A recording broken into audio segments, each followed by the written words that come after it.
Now, when we pursue governance, there are many parameters, there are many values that could drive such mechanism, that such dynamic. But one of the central considerations should be risk. No, the more risky AI is, the more governance mechanisms have to be put in place. The more regulation. The least risky, dapat hindi naman ganon. No? So we'll have to approach it in terms of overall risk attendant to the AI system. No? So there's an accounting for that, bias leading to discrimination, lack of explainability, high impact cyber attack, erosion of privacy, low accuracy, misinformation, and so on. No? Just have a look at this in the document I gave you earlier. But there are also real world dramatic consequences. So this is an Australian mayor. He was running for office. He is a celebrity in Australia because a decade ago he exposed a banking fraud, an international banking fraudulent scheme. So he was a celebrity. But when his people inquired about him in ChatGPT, according to ChatGPT, this mayor has been convicted of the same crime he was trying to avert. So that is so much reputational cost at issue. If you look at this, people actually die when they talk to robots. So if you're mentally unstable, you have self-harm, suicidal ideations, I suggest you don't get near generative AI, especially if it's not well trained. No? Because just like this man, you could end your life. No?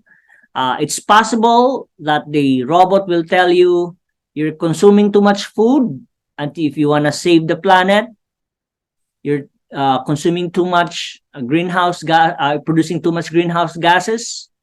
You have too much carbon footprint. Help the rest of humanity by killing yourself, and that is, the implications are staggering. And already our children are suffering from mental health issues. They come in contact with AI that is not trained to handle this, and it could be very dangerous. All right, so we have to think in terms of risk, clearly identified and being mitigated, so that we can have a safe AI. So just recently, there's a move to append that kind of move, that direction, and it's just going to be anything goes. EU is saying that there should be common rules for the entire world, EU or not, but somehow some robust regulations to guide AI, providing some guardrails to our developers, to our systems. But then the unintended consequence would be something like regulatory arbitrage. No, so you think, just to explain to you the concept of arbitrage. So you are earning in dollars as pension, and you're going to spend that in the Philippines because of the power of the dollar. You have a strong dollar.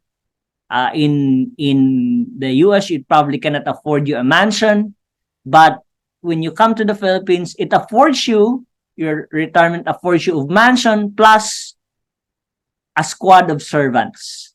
So you are exercising financial arbitrage or currency arbitrage. When a regulation, you are a European company, but Europe is so strict, come to the Philippines, where the regulations are not strict. You can do forum shopping because when you have your business permit approved, Europe would say, what are you compliant with 1, 2, 3, 4, 5, 6? You come to the Philippines, there's only one requirement: money, for instance. So this is one of the things we have to consider, right? So Tapion regulations could be futile. I've been provoking my colleagues, telling them that AI regulation is like regulating the weather. You're trying to regulate something that is so complex, no? What made you believe that you can in fact regulate AI? There's this little AI, there's big AI, and many, many things in between, right? Regulations can also have unintended, unanticipated consequences. You know that our laws supposedly are intended to produce good results, but the unintended, anticipated consequences are really bad. No, I'm speaking, for instance, of laws on research in the Philippines. No? Supposedly intended to make the Philippines rich, but as a matter of fact, the researchers are fleeing. No? Instead of stimulating development, it becomes preventing, or it's preventive, or it's stifling development. So many problems when we talk of regulation, and people would tend to conflate governance with regulation and legislation. Para sa kanila, oh, governance, idaan mo yan kay congressman. And that is a dangerous recipe, because our congressmen are not necessarily educated in the finer points of AI. So if they are AI educated, well and good.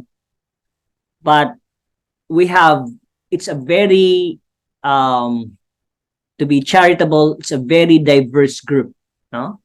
Heterogeneous group, where you have more dangerous people than benign ones, no? So that's a problem when you do top-down AI regulation. Maybe bias is also inescapable. No? There are obviously bad biases. No? If I make sense, no? If you discriminate against women, LGBTQ, if your social scoring violates human rights, training data, and so on. But there could already be a bias latent in AI system, and that is bias against AI literacy. So if you go on ChatGPT, you don't know what you're doing, maybe you will be producing more good than harm. For instance, our students would do ChatGPT and cut and paste it to their assignment. That's probably a seriously bad practice. And some teachers, and this is really alarming, because there is one tech school in Metro Manila banning their students from using ChatGPT.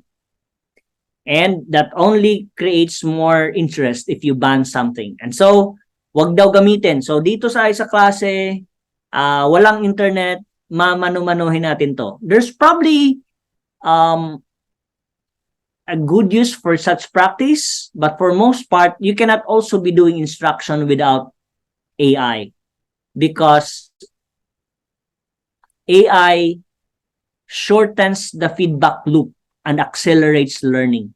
If your learning is not AI enabled or AI powered, you are shortchanging yourself. No? But as I said, there is bias against AI illiteracy already at play. So, the other question about risk is the kind of digital order we have. We know that we are not as an AI superpower. The British embassy reached out to me because they said, Britain would want to be an AI superpower. They probably need Filipinos to run their AI systems or to develop their AI systems. So let's accept the fact that we're not an AI superpower. So what are we in the digital order? We could just be data donors, analogous to organ donors. No? We just donate our data, and the services will come down to us and we'll consume the services, we'll pay, but there's not much innovation on our end. There are alternatives, large to large language models like ChatGPT, there's Llama, there's Orca, many more out there. Maybe we could use them. Maybe we have a place in the digital sun, under the digital sun. So how are we going to position ourselves given that we are not a superpower? So if you look at this, no, mabilis talaga ang development. The efficiency is up to that in matter of weeks. Maybe we have a fighting chance developing our own AI systems, even if we don't have the compute that would take to develop Bard level, chat level kind of generative AI. So paano tayo lalaban? Meron naman siguro without having to be producing or using large language models. Less than large language models maybe. So if you look at that, this is a comparative sense of what's really going on. Maybe we cannot afford the large language models, but if we are so efficient with less than large language models, maybe we can develop AI systems that are truly useful for our people.